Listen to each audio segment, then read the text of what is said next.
मेरे बच्चे कैसे हो तुम। आज का यह संदेश तुम्हारे लिए बहुत ही महत्वपूर्ण सिद्ध होने वाला है, क्योंकि यह संदेश सिर्फ तुम्हारे लिए मैं लेकर आया हूँ। यदि तुम इस संदेश में प्रवेश कर चुके हो तो इसे पूरा सुनकर ही जाना। इसे बीच में आधा अधूरा छोड़ने की गलती बिल्कुल भी मत करना, क्योंकि इस संदेश में कुछ ऐसा है जो तुम्हारे जीवन की उथल पुथल को शांत करने में मदद करेगा और तुम्हारे जीवन को एक नई सिचुएशन के अनुसार आगे की ओर ले जाएगा। तो मेरे प्यारे बच्चे, इस संदेश में आगे बढ़ने से पहले भोलेनाथ जी तुमसे एक प्रार्थना करना चाहते हैं। यदि तुम्हें मेरी प्रार्थना स्वीकार है तो इस वीडियो को अभी के अभी लाइक कर दीजिए और हमारे चैनल महादेव का आशीर्वाद को सब्सक्राइब करके कमेंट में जय भोलेनाथ जय माता पार्वती टाइप कर दीजिए और अपने नाम की राशि भी टाइप कर दीजिए, ताकि मैं तुम्हारी राशि के अनुसार तुम्हें नई नई योजनाएं प्राप्त करवा सकूं। मेरे बच्चे, कोई महिला शत्रु है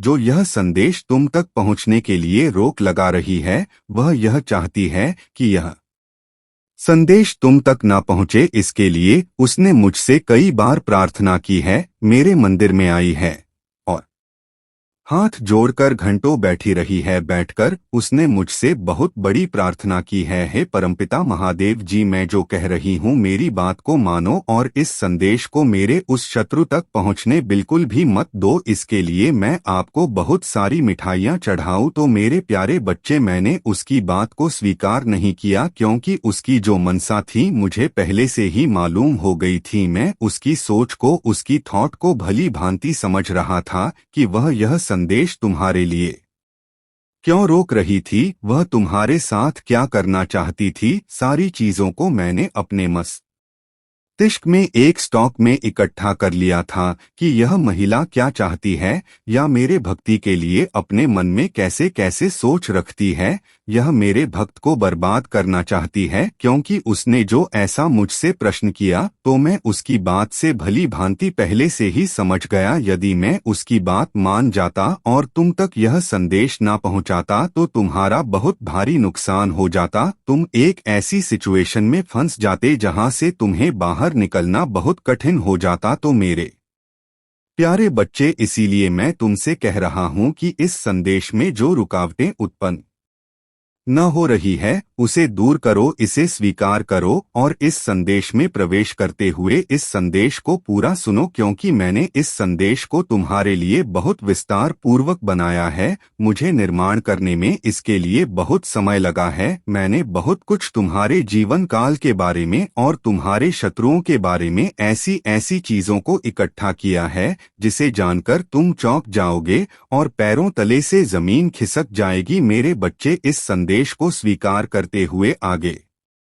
बढ़ो। यदि इस संदेश को स्वीकार कर रहे हो तो हाँ टाइप करो कि हाँ, मैंने महादेव जी के इस दिव्य संदेश को स्वीकार किया है, क्योंकि उस महिला की बात को ना मानकर भोलेनाथ जी ने जो एहसान मुझ पर किया है मैं उसे कभी भी भूल नहीं सकता हूँ। उसके लिए मैं अपने भोलेनाथ जी को बार बार धन्यवाद करता हूँ और माता पार्वती के चरणों में नमन करता हूँ, क्योंकि मेरी माता भी मेरी सहायता करती रहती है। माता पिता का दोनों का हृदय बहुत ही विशाल है। दोनों लोग मेरे विषय में सोच विचार किया करते हैं, क्योंकि मैं उनका सिर्फ छोटा सा भक्त हूँ। मैं उन्हें अपनी भक्ति के सिवाय कुछ भी नहीं दे सकता हूँ, परंतु मेरे महादेव जी, मेरे भोलेनाथ जी और माता पार्वती जी इतने दयालु हैं कि हर वह चीज मुझे पर्याप्त मात्रा में प्राप्त करवाते हैं। मेरी लाइफ में जो भी आवश्यकता होती है, जो भी अट्रैक्शन होता है, वह सब मेरे भोलेनाथ जी और मेरी पार्वती माता सब कुछ अच्छा करते हैं। मेरे बच्चे, तुम्हें अभी तक सुकून की चैन और सुकून की नींद नहीं मिली है। तुम हर समय व्याकुल रहते हो, तुम्हारा हृदय में बेचैनी सी मची रहती है। तुम जब एकांत में अकेले बैठते हो तो यह सोचते हो कि यह मेरे दिल की जो बेचैनी है वह कैसे दूर होगी, इसका दूर करने का या रास्ता होगा, और यह मेरे हृदय में इतना उथल पुथल क्यों मचा रही है। इन सब प्रश्नों का उत्तर तुम ढूंढते रहते हो, परंतु तुम्हें ढूंढने के बाद भी इसका उत्तर नहीं मिल पाता है।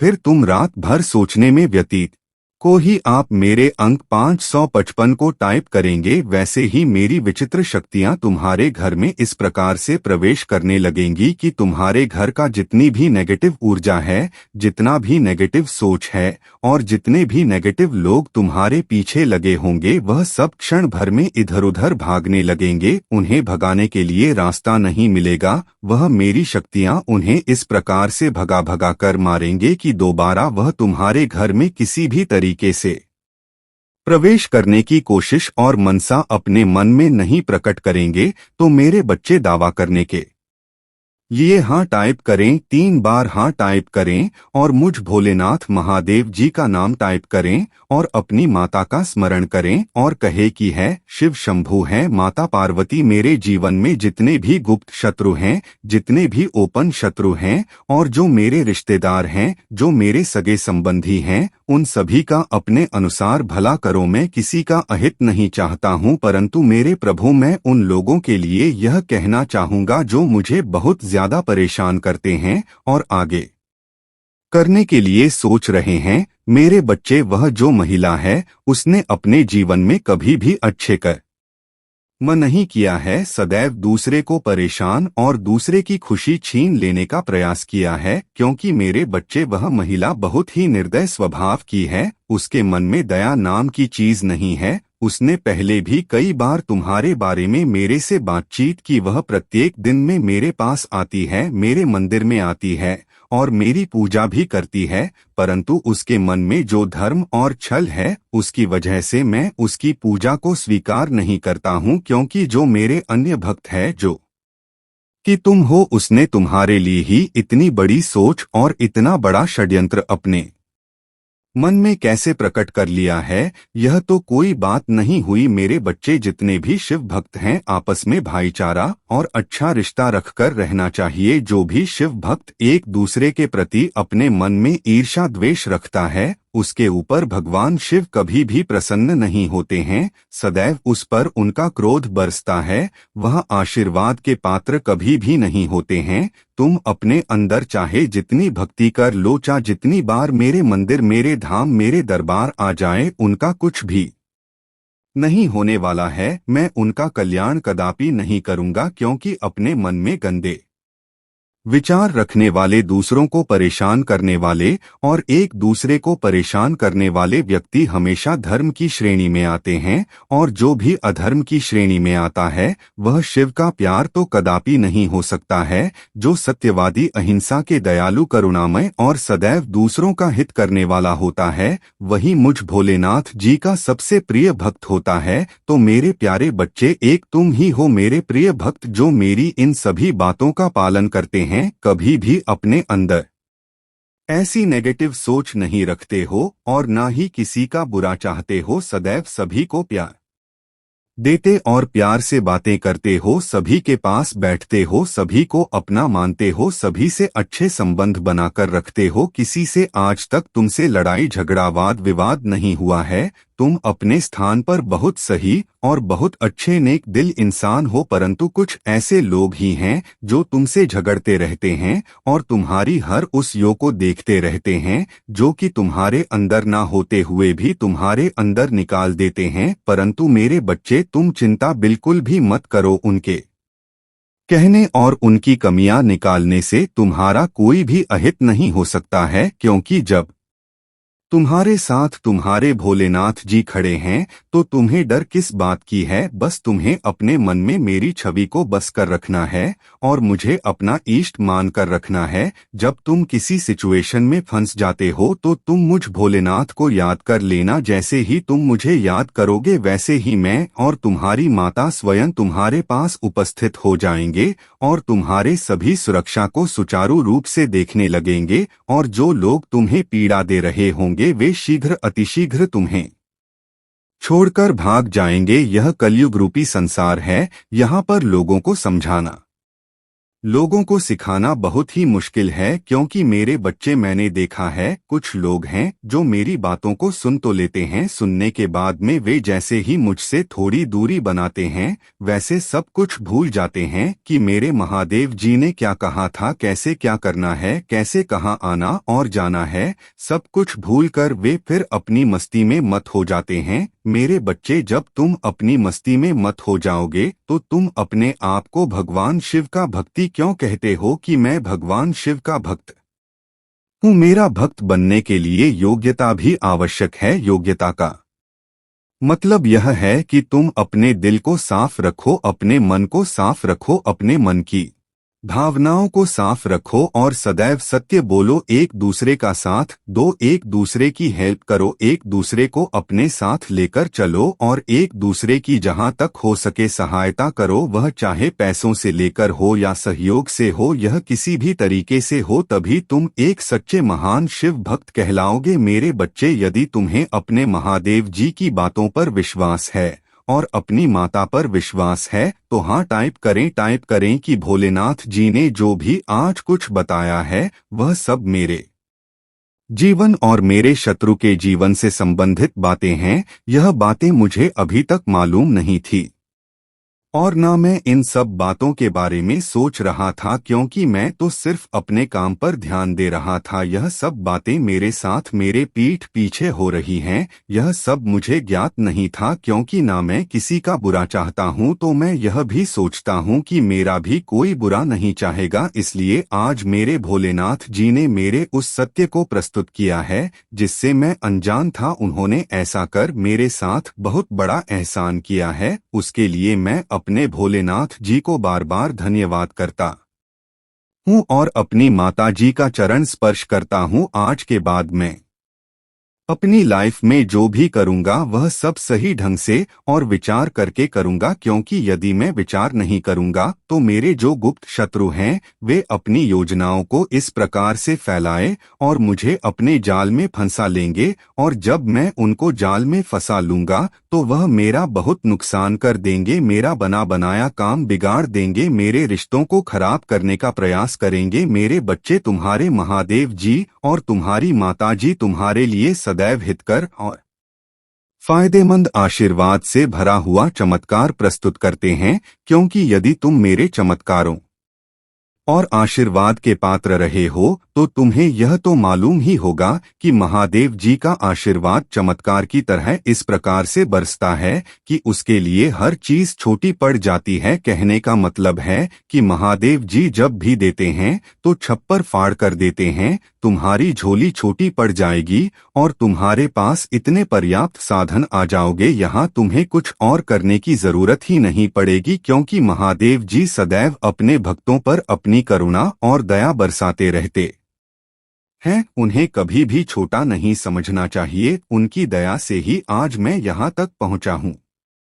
तुम्हारे भीतर जितने भी पॉजिटिव थॉट है वह सब महादेव जी की ही वजह। अब तुम्हें आगे और जाना है, तुम्हें पीछे रखकर यह नहीं देखना है कि तुम्हारे पीछे तुम्हारे गुप्त शत्रु लगे हुए हैं। उनका क्या, उनका तो यही काम है, वह तुम्हारे पीछे सदैव रहेंगे किंतु वह तुम्हारा कुछ बिगाड़ नहीं पाएंगे। वह इसलिए क्योंकि तुम्हारे भोलेनाथ जी और तुम्हारी माता जी तुम पर इस प्रकार से अपना कवच बनाकर तुम्हारे साथ रह रहे हैं कि उसमें तुम्हारा कोई कुछ बिगाड़ ही नहीं सकता है। उन्हें सिर्फ तुम अपनी माताजी के और भोलेनाथ जी के विश्वास पर छोड़ दो, वह अपने आधार पर उन लोगों को समझ लेंगे। उनकी एक एक चाल को, उनकी एक एक योजनाओं को असफल कर दूंगा। उन्हें इस प्रकार से कठोर दंड दूंगा कि उनका जीवन एक अभिशाप बन जाएगा। अभिशाप भरे जीवन को लेकर के जीने में बहुत पीड़ा होगी क्योंकि यदि महादेव जी का अभिशाप लग गया तो जीवन नर्क हो जाता है। उसके लिए तुम्हें अनेकों कष्ट, अनेकों को दिक्कत झेलनी पड़ सकती है।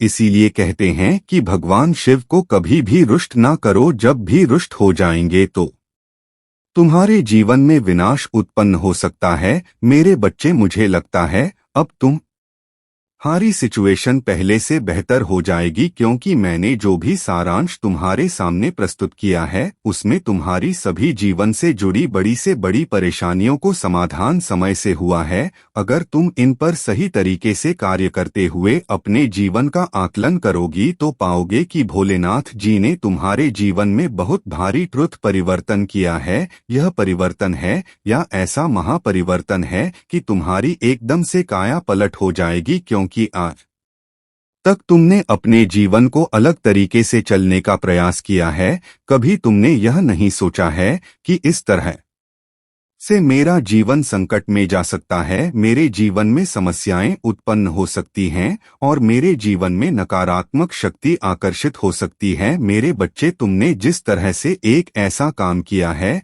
जिस वजह से तुम्हारी ओर बहुत सारी ऐसी ब्रह्मांड की जो नकारात्मक शक्तियां हैं वह अट्रैक्ट हो रही हैं, क्योंकि उन्हें अट्रैक्ट होने में इंटरेस्ट हो गया है, क्योंकि तुमने अभी ऐसी चीज तुम्हारे भीतर देख रहे हो जिनसे सुरक्षित रह सकती हो। इसीलिए वे तुम्हारी ओर आकर्षित होकर तुम्हारे पास अपना निवास स्थान बनाना चाहती हैं। यदि वह तुम्हारे भीतर अपना निवास स्थान बना लेंगे तो तुम बहुत समस्या में पड़ जाओगे, क्योंकि मेरे बच्चे, तुम्हारा शत्रु भी यही चाहता है कि तुम्हारे ऊपर कोई ऊपरी बाधा हो, कोई नकारात्मक शक्ति हो, कोई तंत्र विद्या हो, कोई मंत्र शक्ति हो, किसी भी तरीके से तुम्हारे जीवन को बर्बाद किया जाए। और क्योंकि तुमने ऊंचाइयों की उसे सर्वश्रेष्ठ स्थान को प्राप्त किया है जो सरलता के पात्र नहीं है, जो एक साधारण व्यक्ति के वश में नहीं है, उसके लिए तो कठिन से कठिन संघर्ष और मेहनत करनी पड़ती है।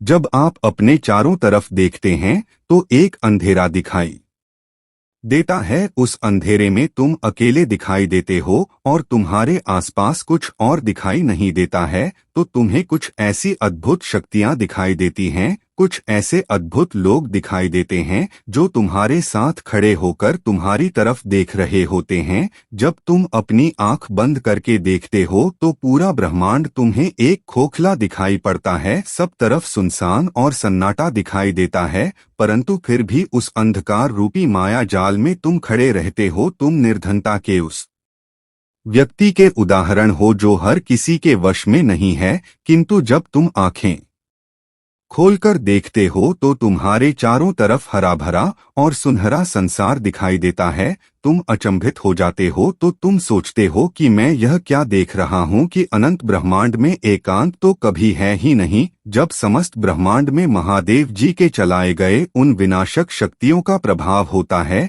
तब तुम सो रहे होते हो, क्योंकि कुछ ऐसी नेगेटिव शक्तियां होती हैं जो इस संसार को खोखला करने का प्रयास करती हैं और ब्रह्मांड की एनर्जी को अपनी ओर खींचती है, जिससे ब्रह्मांड और प्रकृति में आज संतुलन की असुविधा हो जाती, जिस कारण से यह सृष्टि संकट में पड़ सकती है। तो भोलेनाथ जी का तो यह सबसे बड़ा और प्रथम कर्तव्य है कि इस सृष्टि का रक्षा की जाए। तो भोलेनाथ जी यह सब बहुत ही सरलता से करते हैं। वह अपनी विनाशक शक्तियों का प्रवाह उस ब्रह्मांड और सृष्टि की रक्षा करने के लिए करते हैं जो समस्त संसार को अपने अंदर व्यवस्था अनुसार अनुकूलित करता है। यदि ऐसा नहीं करेंगे तो यह संसार चलाना मुश्किल ही हो जाएगा और फिर यह सृष्टि कुछ ही दिनों के लिए बचेगी। इस सृष्टि का विनाश किसी भी क्षण हो सकता है। मेरे बच्चे, तुम्हारे भोलेनाथ जी बहुतायत के भगवान हैं। वह बहुतायत में इस संसार के सभी प्राणी को विश्व वास्तविक देते रहते हैं जिनके वे सभी हकदार होते हैं। मेरे बच्चे, ऐसी सिचुएशन में तुम्हारे रिश्तेदार भी तुम्हारे साथ नहीं खड़े होंगे। जब तुम उस स्थिति में होंगे जब तुम्हारा कोई सहारा नहीं होगा, कोई साथ खड़े होने वाला नहीं होगा और तुम्हारे पक्ष में कोई भी गवाही देने वाला नहीं होगा और तुम्हारे पास यह सभी सुविधाएं उपलब्ध नहीं होंगी जो उनके पास। तुम एक उदासीन और अभिमानी रहोगे, तब तुम्हारा कोई नात रिश्तेदार तुम्हारा साथ नहीं देंगे। आज के टाइम पर जब व्यक्ति के पास सब कुछ होता है, वह हर तरीके से सक्षम होता है, हर उस चीज को पाने के लिए, हर उस चीज को करने के लिए जो जीवन की मूल आवश्यकता होती है। यदि आज तुम्हारे पास पैसा है तो तुम्हारे पास खड़े होने के लिए सब लोग आ जाएंगे, चाहे वह तुम्हारे रिश्तेदार हो, चाहे वह तुम्हारे मित्र हो, चाहे वह तुम्हारे परम हित हो, सभी लोग तुम्हारे पास आकर के तुम्हारा हालचाल पूछेंगे। उसके बाद जब तुम्हारे पास कभी ऐसी सिचुएशन आ जाए जब यह चीज कुछ मात्रा में कम हो जाए, तो लोग तुमसे दूरी बनाने लगेंगे। कहते हैं कि अब इसके पास क्या बचा है, अब मुझे यह कुछ भी तो नहीं हो सकता है, तो मैं इसके साथ क्यों रहूं और इसके पास क्यों जाऊं। मैं अब उन लोगों के पास अपना रिश्ता या संबंध बनाऊंगा जो मुझे सक्षम है। मैं उनसे नई नई सीखें लूंगा, नई योजनाएं लूंगा, क्योंकि उनके पास बहुत रूप में योजनाओं का भंडार है जो मेरे जीवन में इंटरफेयर करके मुझे अपने जैसा बनने में मदद करेगा। लोगों का अट्रैक्शन तुम्हारे लिए सबसे बड़ी जीत है। जब लोग तुम्हारी तरफ अट्र होते हैं तो तुम्हें बहुत ही अच्छा फील होता है, और जब लोग तुम्हें नीचा दिखाते हैं और तुम्हारी तरफ नजर उठाकर भी नहीं देखते हैं तो तुम्हें बहुत ही बुरा लगता है, क्योंकि ऐसी स्थिति तुम्हारे सामने उत्पन्न हो जाती है कि लोग तुमसे बात करना नहीं चाहते हैं और ना ही तुमसे मिलना चाहते हैं। बातों ही बातों में सारी कमियां निकालने लगते हैं। नीचे बच्चे, अब मैं तुम्हें एक कहानी के माध्यम से कुछ ऐसी बातें समझा लूंगा जो तुम्हारे लिए हितकारी है और तुम अपने जीवन में नई चीज का संचार कर पाओगे। तुम मेरे प्यारे बच्चे, सूत जी बोले, हे मुनीश्वर, यह अपने त्रिलोक हितकारी बड़ा अच्छा प्रश्न किया है। मैं आप लोगों की ऐसी रुचि देखकर श्री गुरु जी का स्मरण करके जो कहता हूँ उसे सदर सहित सुनिए। कल के पापों का नाश करने वाला परमार्थदायक शिव महापुराण नामक ग्रंथ सबसे उत्तम और वेदांतकर है, जिसके पढ़ने सुनने से मनुष्य सर्वोत्तम शिव गति को प्राप्त होता है और शिव धाम में परम स्थान पाता है। जब तक इस ग्रंथ का उदय नहीं हुआ है तभी तक कलयुग में ब्रह्मा अत्यधिक पाप फैल रहे हैं। शास्त्रों के झगड़े, नाना प्रकार के उत्पात, क्रोमियम के भाट की निर्भयता, तीर्थ का विवाद, सत्यधान और देवताओं की मान्यता संबंधित विवाद तभी तक महित पर हो रहे हैं जब तक श्री शिव महापुराण का पृथ्वी पर उदय नहीं होता है। जब यह प्रत्यक्ष हो जाएगा तब शास्त्रों के परंपरा, झगड़ा आदि सभी इसकी गर्जना से समाप्त हो जाएंगे, क्योंकि भगवान वेदव्यास के कहे हुए इस शिव पुराण का बहुत ही महत्व है। इसके कीर्त और श्रवण से जो फल प्राप्त होता है वह सब का सब तो मैं नहीं कह सकता हूँ, किंतु उसका कुछ महत्व में आप लोगों से कहता हूँ। ध्यान देकर सुनिए, इसमें मैं अपनी ओर से कुछ नहीं कहूँगा। जो व्यास जी ने कहा है वही कहूँगा। व्यास जी ने कहा है, यदि शिव पुराण का एक या आधा श्लोक भी कोई पढ़ेगा तो वह पाप से छूट जाएगा और उसके सभी पाप नाश हो जाएंगे, और यदि सावधानी से संपूर्ण पढ़े तो जीवन मुक्त हो जाएगा, यानी कि जीवन के मरण से अर्थात आवागम से उसे मुक्ति प्राप्त हो जाएगी। इसके अनुसार आचरण करें तो एक एक दिन में एक एक अश्वमेध का फल पाएगा। यदि कोई दूसरे भी श्री शिव महापुराण की पूजा कर दे तो वह सब देवताओं की पूजा के सम फल प्राप्त करें, इसमें कोई संदेह नहीं है, क्योंकि शिव संहिता नामक इस सुधा को स्वयं श्री शिव भगवान ने उपनिषद रूपी समुद्र को मानकर उसमें से निकला है। आथ जो इसको पान करेगा वह निश्चय ही अमर हो जाएगा। यदि कोई एक मास इसे पढ़े तो ब्रह्मा हत्याद पापों से भी वह मुक्त हो जाएगा, और शिवालय में यह बिल्व के वन में जो इस संगीता को पढ़ेगा वह अद्भुत फल का लाभ करेगा और उसे बहुत पुण्य प्राप्त होगा। जो श्री भैरव जी की मूर्ति के सामने इसका 3 बार पाठ करता है उसके सभी मनोरथ पूर्ण होते हैं, और जितनी भी इच्छाएं हैं वह शीघ्र अतिशीघ्र उनके अनुसार पूर्ण हो जाती है। यदि चतुर्थी के दिन निराहार रहकर बिल्व के मूल में बैठकर इसे पढ़े, शिव जी की पूजा के समान है, और इस उसकी देवता भी पूजा करते हैं। इसमें शिव जी के दिए हुए अर्थ, धर्म, काम और मोक्ष चारों पदार्थ का विवेचन और उनके प्रति का उपाय तथा शिव जी की लीला और विज्ञान सब कुछ निहित है। आथ वह यह सब प्रकार से आदरणीय है। मेरे बच्चे, जो भी इस शिव महापुराण को प्रत्येक दिन पढ़ता है, यह शिव महात्मा को जानने का प्रयास करता है तो उसे भगवान शिव की असीम कृपा प्राप्त होती है और आशीर्वाद का स्रोत उसके जीवन में उम्र पड़ता है और वह जीवन काल के लिए सदैव बना रहता है। ऐसा नहीं है कि कुछ दिनों के लिए ही यह सब तुम्हारे पास रहेगा। यह जीवन प्रयत्न रहेगा, क्योंकि भगवान शिव की कृपा बहुत ही महत्वपूर्ण रखती है, चाहे वह जिस पर हो। तो मेरे प्यारे बच्चे, मेरा इस संदेश के माध्यम से समझाने का मतलब यह है कि यदि तुम इस संसार में आए हो तो भक्ति तो तुम्हें करनी चाहिए, वह भक्ति चाहे किसी की भी हो, परंतु मैं तुम्हें जो बता रहा हूँ उसके अनुसार तुम्हें समझाना और उसका अनुसरण करना चाहिए। मेरे बच्चे, यदि तुम शिव महापुराण और भगवान शिव की पूजा करते हो तो उसमें तुम्हारे सभी पापों का नाश होता है और उसके साथ साथ तुम्हें आशीर्वाद की वह ज्योति प्राप्त होती है जो जीवन काल तक जगमगाती रहती है, और तुम्हें भगवान शिव का परमधाम प्राप्त होता है जो हर किसी को प्राप्त नहीं होता है। इसीलिए मैं तुमसे बार बार यह कह रहा हूँ कि तुम जब भी किसी परिस्थिति में हो या तुम्हारी कोई इच्छा हो या तुम्हारी सी सुविधा हो, तब तुम्हें भगवान शिव का स्मरण करके शिव महापुराण का एक पाठ अवश्य करना चाहिए। यदि तुम प्रत्येक दिन शिव महापुराण का एक पाठ करते हो तो भगवान शिव तुमसे अति प्रसन्न हो जाएंगे और तुम्हें आशीर्वाद के रूप में बहुत सारी औपचारिकता, सुविधा, व्यवस्थाएं, अनुकूलता, सब कुछ तुम्हारे ही स्वर, तुम्हारी ही गति में गतिमान कर देंगे। इसलिए मेरे बच्चे, तुम्हें अब चिंता बिल्कुल भी नहीं करना है और मेरे बताए रास्ते पर सदैव चलना है। मैंने जो तुम्हें इस संदेश के माध्यम से समझाने और डिसीजन के बारे में बताया है उसी के स्वरूप रहो। अब तुम्हारे महादेव जी के जाने का समय आ गया है। अब तुम्हारे महादेव जी वापस जा रहे हैं। अगले दिन एक के साथ आ जाऊंगा और फिर मैं तुम्हें अच्छे अच्छे संदेश दूंगा। तो मेरे प्यारे बच्चे, दावा करने के लिए हाँ टाइप करें कि महादेव जी जो भी संदेश मेरे लिए लेकर आते हैं वह हितकर होता है। अब मैं अपने महादेव जी से सदैव जुड़ा रहूंगा। तो मेरे प्यारे बच्चे, महादेव जी की आत्मा से जुड़ने के लिए चैनल को सब्सक्राइब जरूर करिए और इस वीडियो को ज्यादा भक्तों तक यह आसानी से पहुंच जाए। तो मेरे बच्चे, अब मैं चल रहा हूं। तुम्हारा कल्याण हो, तुम्हारा जीवन मंगलमय हो, तुम्हारे जीवन में असीम कृपा और आशीर्वाद बना रहे। जय भोलेनाथ, हर हर महादेव। ओम नमः शिवाय। जय महाकाल, जय माता काली, जय मां पार्वती, जय श्री राम, जय बजरंग बली। राधे राधे।